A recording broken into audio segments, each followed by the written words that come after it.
What is up guys, it's WOTLK here, back with another Wrath of the Lich King Classic video. So quite a while ago I made a video talking about my plans for Wrath Classic, and they have changed quite a bit since then, so it's time for an update. First of all, we now have access to the beta for Wrath Classic, so I've had the opportunity to test out multiple classes and the gold farms, and compare things, which have played a part in changing my plans, but Blizzard have also announced specific nerfs to mage boosting and paladin boosting, and gearing up a level 80 paladin and farming gold in side instances was a huge part of my old plan, which might no longer be doable. When Blizzard gave us the plus 50% experience increase for TBC Classic, they also introduced a bunch of specific changes to specific dungeons that targeted mage boosting and paladin boosting, as well as paladin stratholm farming, and while people have already found ways around this, Blizzard have said they are looking at adding even further nerfs, which indicates that Blizzard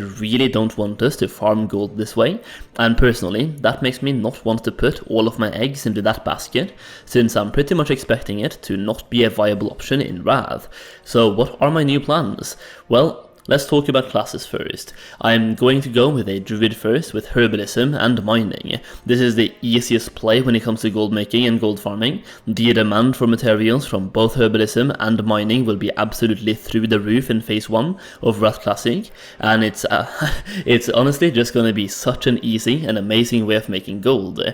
Personally, I've also just always enjoyed both herbalism and mining, especially on a druid with that fight form, but in Wrath you can also use herbalism to farm specific lashers throughout Northrend, and you can gather these lashers after killing them for additional loot, which is a great way of farming if you can find a lasher location to yourself.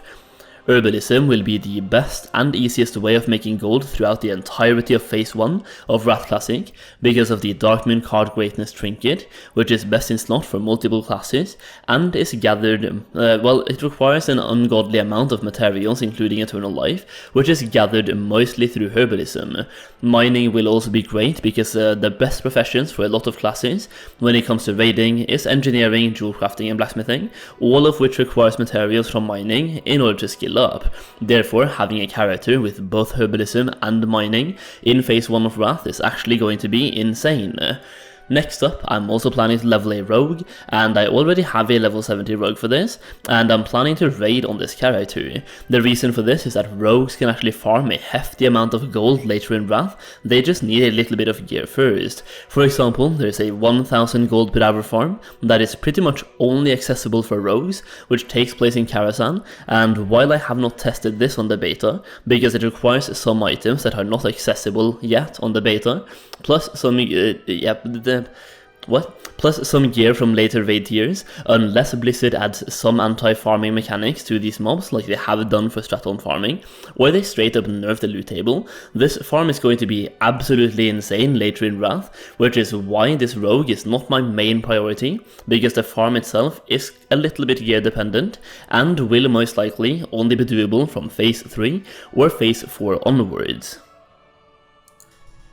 My third character, which I might even level up before the rogue to be honest, is going to be a Warlock. I know I've never really been positive towards Warlocks when it comes to gold farming. I always think there are better options, but I've played the Wrath beta a lot, and the more I play it, the more I fall in love with the Warlock class. Warlocks are beyond insane in Wrath, and by utilizing the correct affliction build plus the siphon life glyph, you can heal yourself endlessly by running around, you're simply running around and putting corruption on every single target you see. Even at level 80, when farming level 80 mobs, you can literally run around and pull endless mobs with no downtime whatsoever, and if you run out of mana from putting up too many corruptions while pulling, then you can simply life tap, and the siphon life healing will heal you back up to full health once again. I've tested this at level 70 with bad gear, level 70 with good gear, level 80 with questing gear, and level 80 with raiding gear template, and you can seriously do this regardless of your gear, and it's so much fun. You literally pull endless mobs, and it's so much fun and so effective for open world farming. That being said, the reason why I'm not going to level up this Warlock first is that I expect open world farming to be extremely crowded early in Wrath, so it will be very difficult to get a spot all to yourself where you can throw endless corruptions like this. That being said though, if you're looking for a class that is insane both for raiding and for gold farming, Warlocks are a great choice.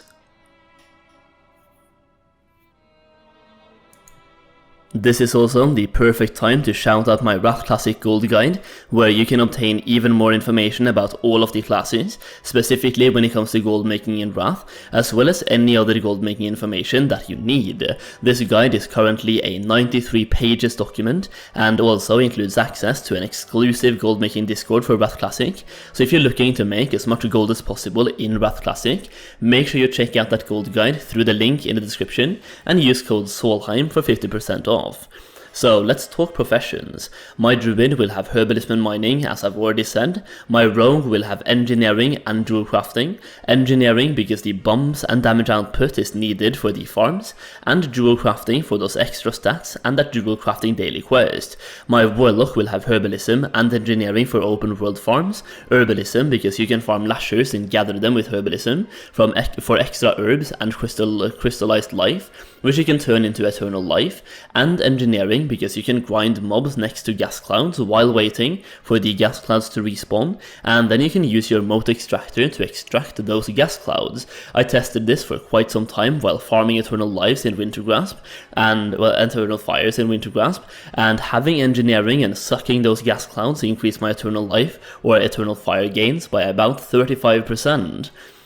On top of all of this, I also plan to level up as many characters as possible to level 80, and stack those characters with 3 professions: alchemy, jewel crafting, and cooking. For alchemy specifically, these characters do not need to be higher than level 65, as I intend to use them for transmute only, and make passive gold through cooldown crafting. Jewel crafting and cooking, on the other hand, are great additions on level 80 characters with 3 professional slots, as you can make a lot of gold from those daily quests. The daily quests will give you straight up raw gold from the quests themselves, and the cooking daily also gives you a cooking token, which you can trade for additional gold, and the jewel crafting daily gives you a jewel crafting token, which you can also trade for additional gold. I already mentioned that I plan on gearing up my rogue for raiding purposes, or that I want to gear up my rogue so I can do gear dependent farms, and at this point I plan to experience the raiding content on my rogue. I've always enjoyed the rogue playstyle, and rogues are pretty good in Wrath, and I do want to at least give raiding a try. I played the original Wrath back in the day, but I never got to experience Ulduar, so that is probably the raid tier that I'm looking forward to the most. Overall, my plan is to level up as many characters as possible, and make as much gold as possible, and keep making content to help you guys out, and this video goes over my rough plan, at least for now. Hopefully you've enjoyed this video, and if you did, make sure to give it a thumbs up down below, and let me know your plans in the comments. Thank you so much for watching, and I'll see you again very soon.